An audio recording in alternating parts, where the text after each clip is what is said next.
Good evening, I'm David Kramer here with Alaska Weather. As always, please visit our website at weather.gov/Alaska. You can get any updates to your forecast or check out any watches, warnings, or advisories that we may have out for your area. You can also call our weather info line, 1-800-472-0391. Get any updates to the forecast through that means as well. Or you can email us at the address at the bottom of the screen. And you can follow us on Facebook, Twitter, and on YouTube. Starting off, we'll take a look at the advisories that we have out for the southern portion of the state. Starting in the Kuskokwim Delta area, we have a wind chill advisory that will be in effect Thursday evening into Saturday morning. As we move further to the east, up in the Deltana and Tanana Flats area, we do have a wind chill advisory out there that's only going to be valid until 6 p.m. this evening on Wednesday. That's for wind chills getting down to around minus 40 degrees Fahrenheit. Then also a wind chill advisory out for the Thompson Pass area that is valid until noon on Thursday. And then down in the southeastern part of the state, quite a few advisories out there, primarily for snow in most of these southern locations. The exception is up by Skagway. We are going to see some wind chills up there as well, and that's going to be out until Thursday morning. But with these snow advisories further to the south, they're all going to be starting later today and then going into some of the areas further towards the Gulf, going to go until Thursday, and then some of the more southern locations into Friday morning as we get further to the north into Friday afternoon, evening time frame for those ones closer towards the Juneau area. As we look up into the northern portions of the state, we have wind chill advisories throughout pretty much all of the Brooks Range. Those are wind chill warnings actually up through all of the Brooks Range. That means that those wind chills could get down to minus 60 or lower in all of those areas, and they're going to be out either starting already or starting later tonight, probably around midnight by the latest, and those are going to be going out until Friday morning or Friday afternoon depending on the location. Check the website for further details of your exact area. And then along the Chukchi coastline, we do have a wind chill advisory, so that's not quite as bad with the minus 60s for the warning, but still very cold, minus 40 degrees Fahrenheit, or potentially a little bit colder than that into the minus 50s as well, along the Chukchi coastline going into Friday as well. Taking a look at what's causing all of this, we can start to see some of the more clear skies up there and really cold temperatures indicated by some of those lighter colors up there in the more northern locations. Not a lot of cloud cover, but we do have an upper level low that is dropping down, pulling out a lot of cold air from the north, bringing in some really cold temperatures to those areas and enough wind to cause those wind chills.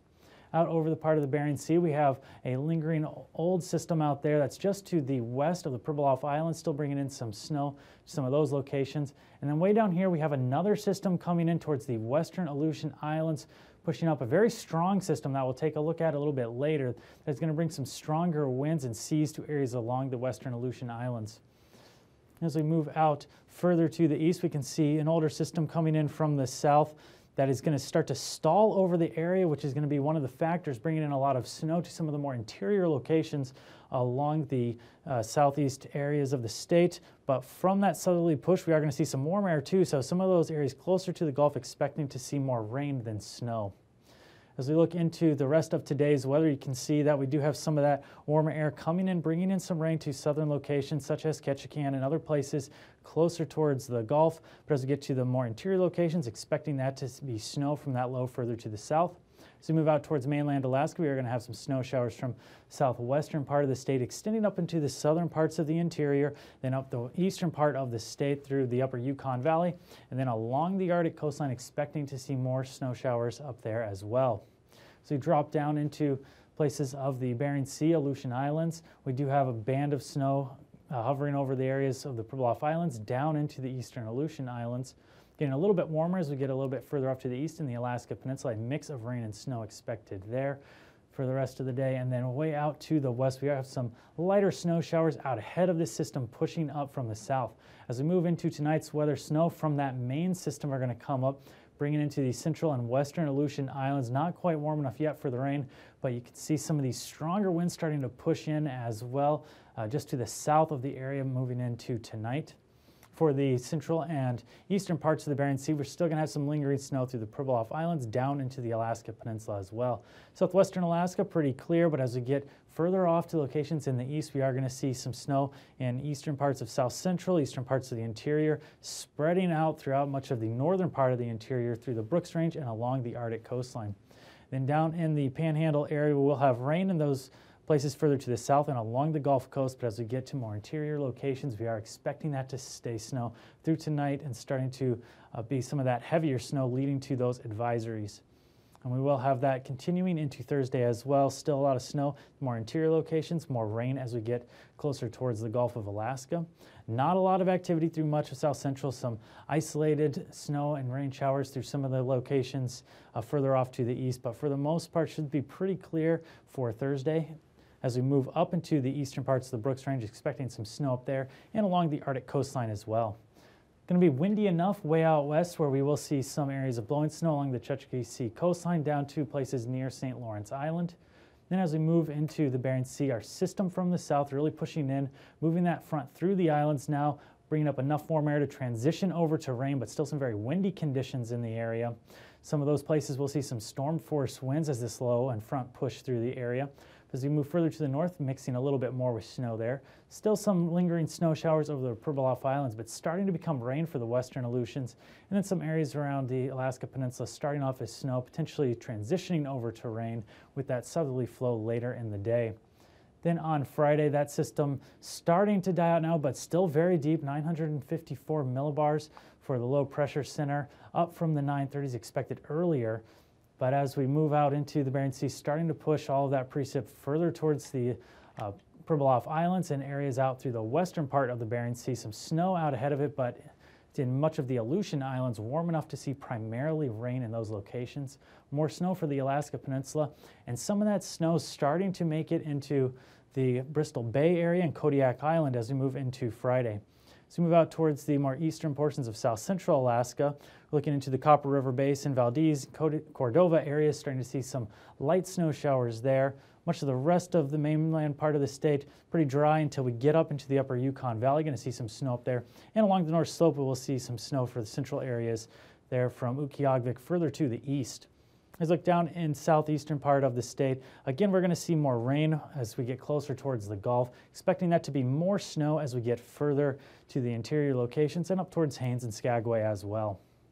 For our lows, looking at lows for Thursday morning, staying well above zero for all of the Panhandle area. Some locations further to the south staying above freezing, but as you get closer towards Skagway, down to around 15 degrees there. Moving into south central Alaska, along the coastline, going to stay above zero. But most locations not right along the Gulf Coast should drop below zero, with Gulkana getting down the lowest at minus 33 there. In the interior, all locations well below zero there, with Galena getting down to minus 42 for the night. And then as we get up into the Arctic coastline, dropping down well below zero there as well, getting down into the minus 30s for many locations. Along the Arctic or the western coastline, in the minus teens to minus 20s for the Kotzebue Sound area, right around minus 20 for much of the Norton Sound, and dropping down into the minus teens for the YK Delta area, down into the minus single digits for much of the Bristol Bay area.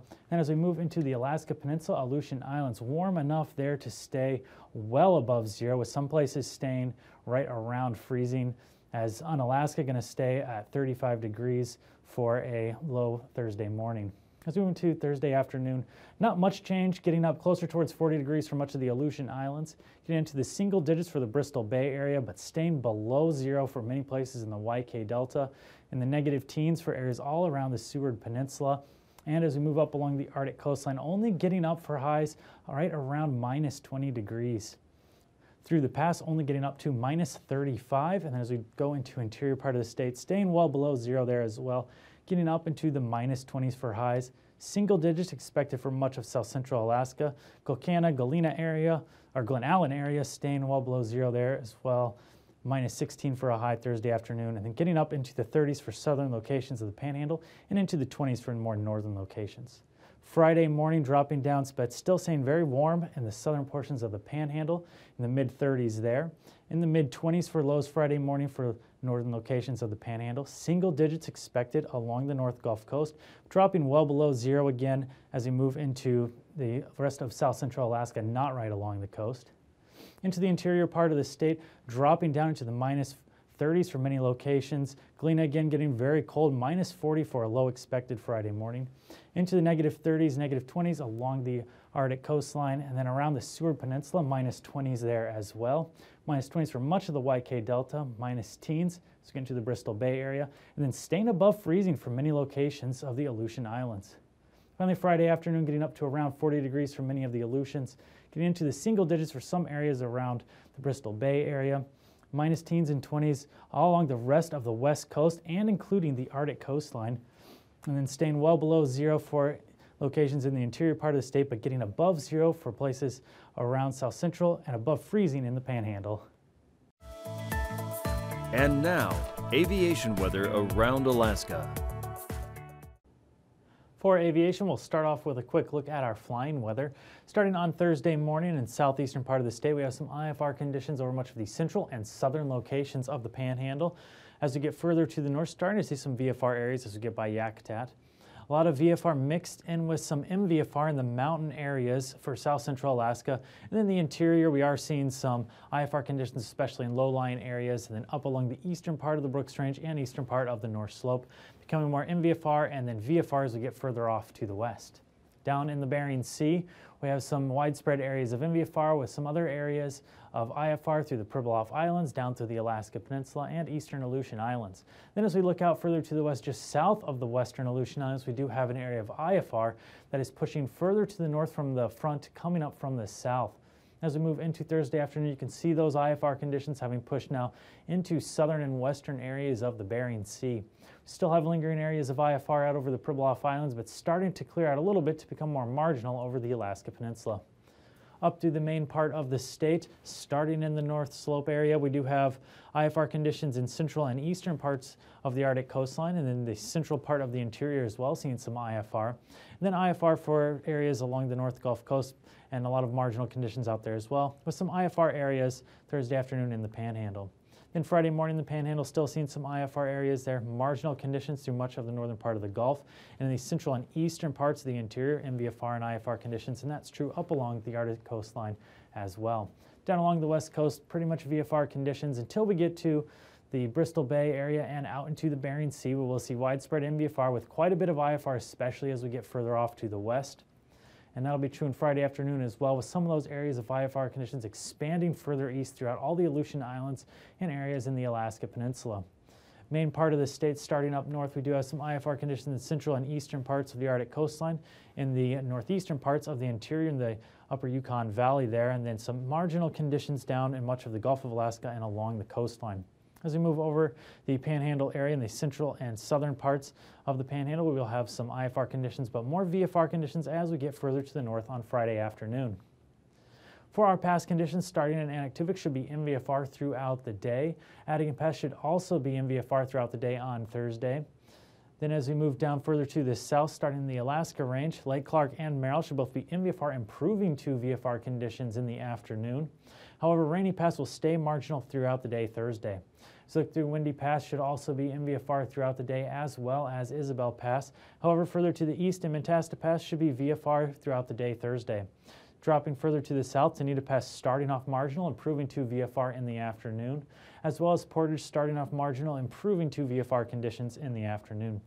And then down in the southeastern part of the state, Chilkoot and White both starting off VFR, but dropping all the way to IFR in the afternoon time. Taking a look at our freezing levels, surface freezing line hugging along the Gulf coastline, and then we will see some areas of warm air coming into the very southern portions of the Panhandle.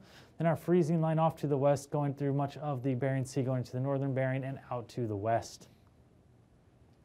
Our icing for Thursday, starting off in the central and western Aleutian Islands, below 5,000 feet there. Below 6,000 feet as we get closer towards the Alaska Peninsula and up by the Pribilof Islands. Not a lot of activity over the main part of the state, should be a little bit too cold there. And then between 3,000 and 7,000 feet for the central and southern areas of the Panhandle. Taking a look now at our jet stream, we have a jet streak coming in at 70 knots out of a southeasterly direction over the Panhandle, then exiting off to the east. Then out over the Bering Sea out of a southeasterly direction, western Aleutian Islands, 95 knots, curving back around over the eastern part of the Bering Sea, around to 80 knots there out of a northwesterly direction. Taking us down to 9,000 feet. Southeasterly flow, pretty strong by the western Aleutian Islands, 65 knots there, dropping down to around 25 knots as we get closer to this state and switching to be more northwesterly. Flow around our low pressure system getting pretty high on the western side, up as high as 45 knots, diminishing quite a bit on the eastern side, down to 10 to 15. 35 knots out of an easterly direction along the coastline, 40 to 60 knots out of the south for the Panhandle. Dropping down to 3,000 feet, pretty strong there in the very southeastern portion of the Panhandle, 65 knots, but dropping down to 30 knots pretty quickly for the rest of the Panhandle. Easterly flow through the mainland part of the state, 10 knots in the more southern locations, getting up to 30 to 40 knots as we get further to the north. Then we have northerly flow, 25 to 30 knots out over the western part of the state, and 60 to 70 knots, the highest out over the western Aleutian Islands. Taking a look at our turbulence, no surprise, below 4,000 feet for the central and western Aleutians, below 4,000 feet up in areas around the Kotzebue Sound area, and then below 5,000 feet for the southern portions of the Panhandle.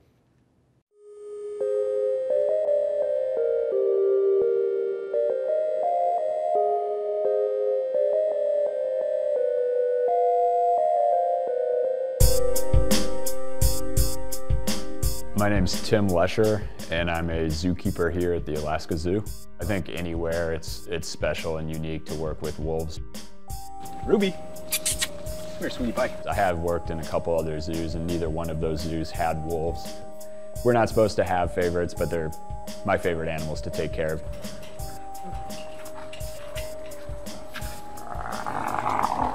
They each have their own individual personalities, and so they can be challenging to work with in that perspective.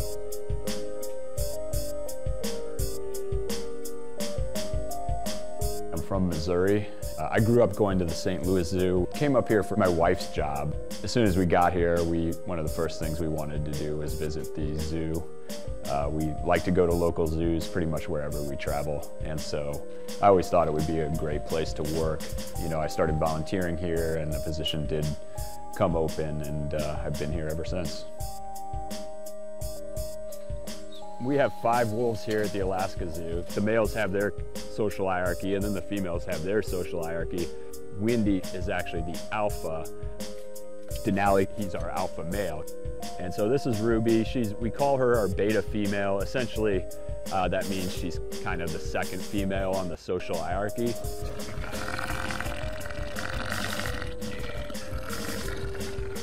And our omega wolf is Lucky.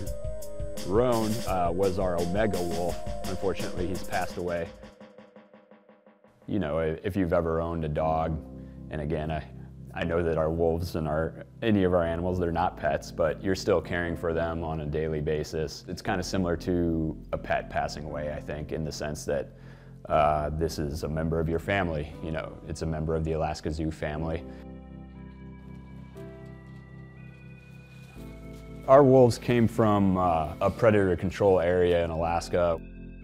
These wolves were going to be slated for elimination, and so our curator got a permit to go into the den and extract the wolf pups. So essentially, you could say that we saved them.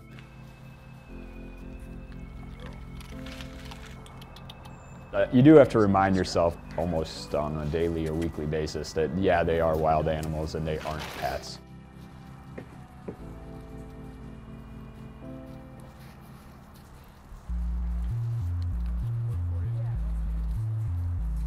I was taking care of them for a while before we did a wolf walk, but the first time we took a wolf out, I was just, you know, I remarked to our curator, are you sure this is okay? I kind of thought maybe I need to find a different line of work until I saw how these animals performed on the walks and how much they enjoyed it. They're very social animals, and so they're not just social between the wolves themselves, but between the wolves and the humans. There's a very strong bond and strong connection as well. I think the important thing of wolves being here at the Alaska Zoo is to allow the public to see wolves similar to the way they truly exist, not as we've perpetuated them in popular culture.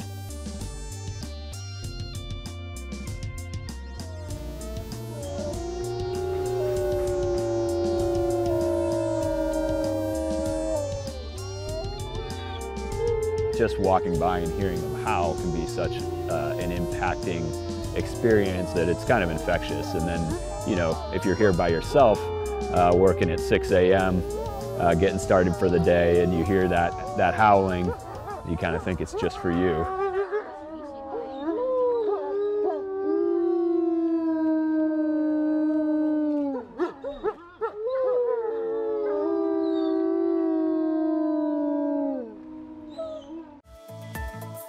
And now, marine weather around Alaska.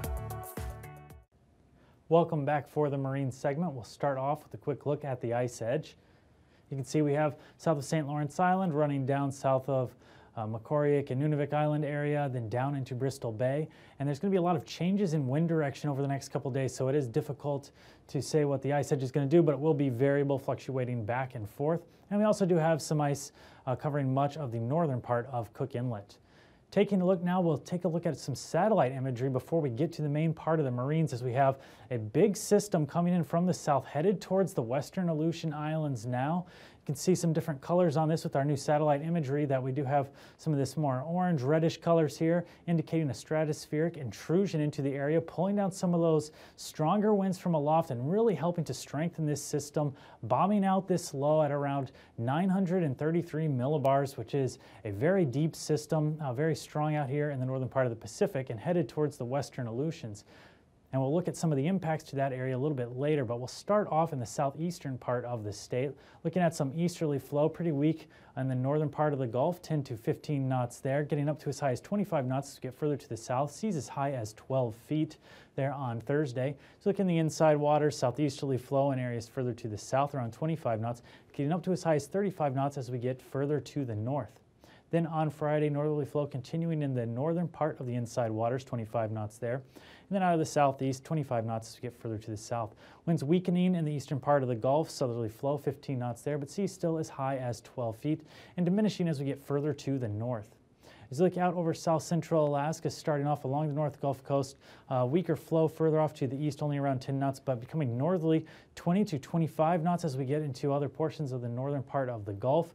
A little gusty as we get into areas too, around 35 knots for those gusts. Looking out over Cook Inlet area, northeasterly flow 10 to 15 knots, strengthening and becoming northwesterly around the Barren Islands out of Kamishak Bay. So look into Friday, flow becoming northerly 15 to 20 knots in Cook Inlet area. So get out into the Gulf, dropping down quite a bit, northerly flow around 10 knots with seas only as high as 5 to 7 feet. So look down in the Alaska Peninsula, Kodiak Island areas around Kodiak Island. North to northwest flow, 20 to 25 knots there. Becoming more easterly as we get along the Alaska Peninsula, around 20 to 25 knots there. Seas as high as 11 feet on the Pacific side. Then on Friday, we can start to see some of these higher seas moving in. And remember, the image that we see underneath these winds is the sea heights, not associated necessarily with the wind speeds. But we do have over the Alaska Peninsula easterly flow around 30 knots there, with seas getting as high as 20 feet south of Sand Point. Then out by Kodiak Island, 15 to 20 knots out of an easterly direction, seas anywhere from 4 to 8 feet. As we look out over the Aleutian Islands, though, we'll start to see some of those stronger winds with that front coming up that we saw earlier in that satellite imagery. We have speeds in the storm force range, 50 to 55 knots out over the western Aleutian Islands, with seas in this red color here. We have getting into the 30-foot range, and that's going to be 31 to 32 feet out over the western Aleutian Islands. So we move further to the east, dropping down a little bit, still mostly in easterly direction, down to as low as 30 knots as we get by the eastern Aleutian Islands on Thursday.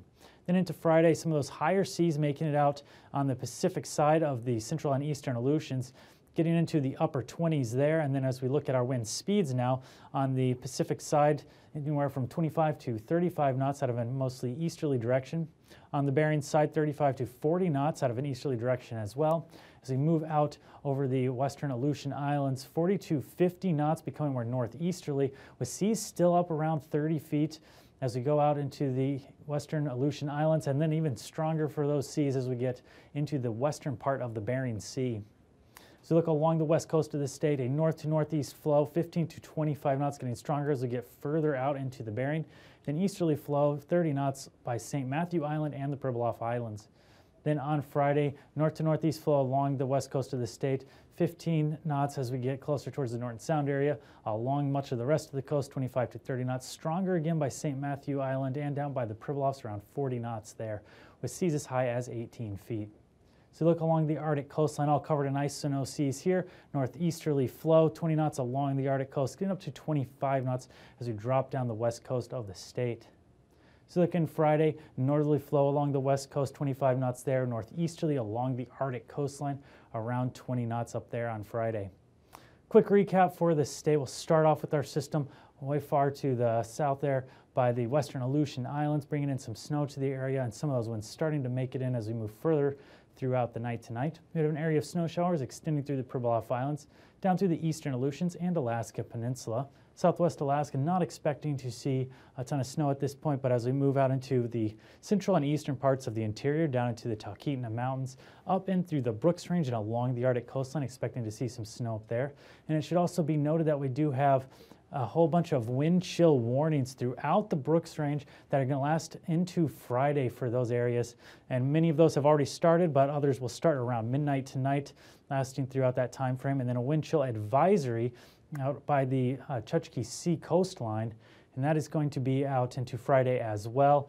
And that's going to be for wind chills around -40. And then for those areas along the Brooks Range with those wind chill warnings, that could be wind chills as low as -60 degrees Fahrenheit. We also have a wind chill advisory that will be in effect for the Kuskokwim Delta coastline, and that is going to be out for Thursday evening rather into Saturday morning. We also have wind chill advisory for the Thompson Pass area that will be out until noon on Thursday, and a wind chill advisory for the Deltana and Tanana Flats area that will expire around 6 p.m. this evening on Wednesday evening. Down in the southeastern part of the state, we have some snow coming in, and that's going to linger through much of the next couple days, and we're going to have some winter weather advisories for snow in those areas that will last some of the areas further to the south into Thursday, but others further to the north into Friday. And then wind chill advisory up by Skagway. That will be out until Thursday morning. With Alaska Weather, I'm David Kramer. These forecasts are for planning purposes only. Call 1-800-WX-BRIEF for a formal pre-flight briefing. Always file a flight plan before you go flying. The U.S. Coast Guard Auxiliary urges you to leave a float plan with a friend or the harbor master before you go boating.